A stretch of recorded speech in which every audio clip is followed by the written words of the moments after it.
দেশি জাতীয় পাবদা মাছের পোনা এখন যে মাছগুলো দেখতে পাচ্ছেন আপনারা, এই মাছগুলো পুকুরে চাষে সর্বোচ্চ সময় যাবে আপনাদের 4 থেকে 5 মাস। তার ভিতরে মাছের পোনার ওজন আসবে যা 15 থেকে 20টা পিস 1 কেজিতে বানিয়ে ওজন বানিয়ে বিক্রি করতে পারবেন দেশি জাতীয় পাবদা মাছের পোনা।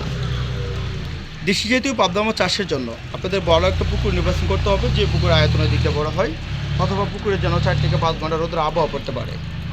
পুকুরে দেশি জাতীয় পাবদা মাছের পোনা একক চাষের থেকে মিশ্র চাষে বেটার, কেননা এই পাবদা মাছগুলো যদি পুকুরে মিশ্রভাবে চাষ করেন দেখা যাচ্ছে প্রতি শতাংশ আপনারা কাপ জাতীয় মাছের সাথে যা 300 থেকে 350, অথবা এককভাবে চাষ করতে হলে তারপর রুই মৃগেল কাপ জাতীয় মাছ প্রতি শতাংশ 8 থেকে 10টা পিস চাষাবাদ করতে হবে। পুরাও দেশি জাতীয় পাবদা মাছের পোনা আপনারা জানেন পুকুরে যদি চাষ করেন এককের ক্ষেত্রে তাহলে প্রতি শতাংশে 500 থেকে 600 অথবা 700 থেকে 800 পিস করে মাছের পোনাগুলো মজুত করতে পারবেন। আপনারা যদি দেশি জাতীয় পাবদা মাছের পোনা পুকুরে মজুত করেন সেক্ষেত্রে আপনারা পুকুরে কালচার করতে পারেন অন্যান্য মাছের সাথে, যা 300 থেকে 350 পিস, এর আগে আমি যেটা বলছি। আর খাদ্য নিয়ম হলো যে মাছের পয়েন্ট হিসেব করে 5 ভাগের থেকে 1 ভাগ মাছেরকে খাদ্য দিবেন, 0.5 অথবা মেগাফিট যে কোনো খাদ্য দিতে পারবেন। এই মাছ এই তোমার ভিডিও কাটে দেখা ফুলে দেখা